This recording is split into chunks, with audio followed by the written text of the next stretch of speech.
Nous sommes avec deux vieux lions, deux légendes du football africain.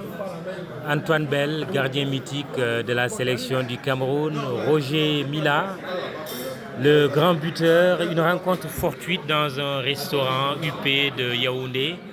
Bonjour tous les deux, Roger Mila, Antoine Bell. Bonjour. Bonjour. Alors, vous n'avez rien perdu de vos pattes. 3-0 face à une équipe de l'UPF. Roger Mila. Oh, on n'est plus le Roger Mila de 20 ans.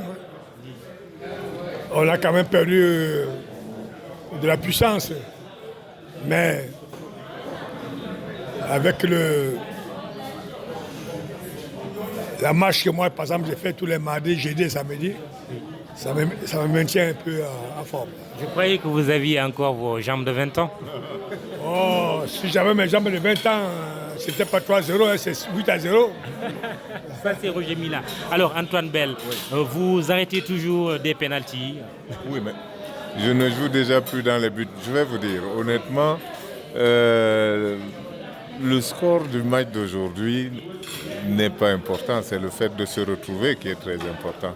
Donc déjà de se retrouver entre nous, mais aussi là de rencontrer des journalistes.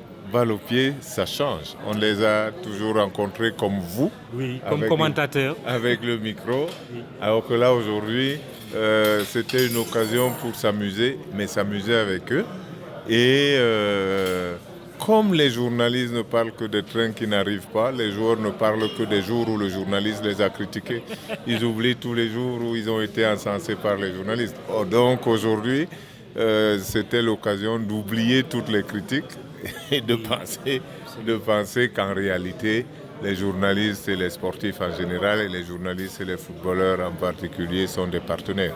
Et quel regard aujourd'hui sur le football africain ? Je crois que le regard est mitigé.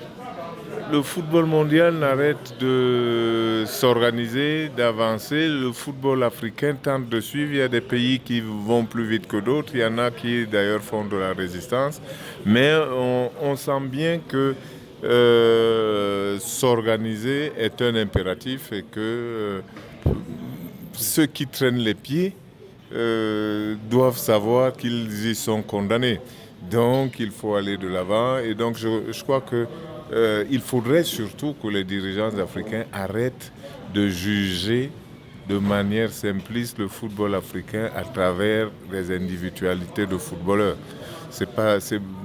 Qu'il y ait un Sadio Mané n'est pas du tout le football africain parce que hier il y a eu Roger Mila, parce que hier il y a eu Jules Bocandé. Donc c'est pas là que ça change. Fondamentalement, c'est pas avec les joueurs que ça change. Ce qui doit changer, c'est notre capacité à nous organiser comme les autres et donc à faire jouer la multitude pour pouvoir donner la possibilité aux exceptionnels d'aller le plus haut possible. Et je pense donc que de ce point de vue-là, les dirigeants africains ont vraiment besoin de saisir la balle parce que le progrès du football africain n'est pas du tout du côté des footballeurs, il est du côté des dirigeants. Et il faut que tout le monde comprenne bien que le football ne commence pas avec les footballeurs. Les footballeurs sont très importants dans l'organigramme, dans l'organisation, mais le football ne commence pas avec les footballeurs, il commence avec les dirigeants. Or, tous les retards dont souffre l'Afrique proviennent du déficit de dirigeants.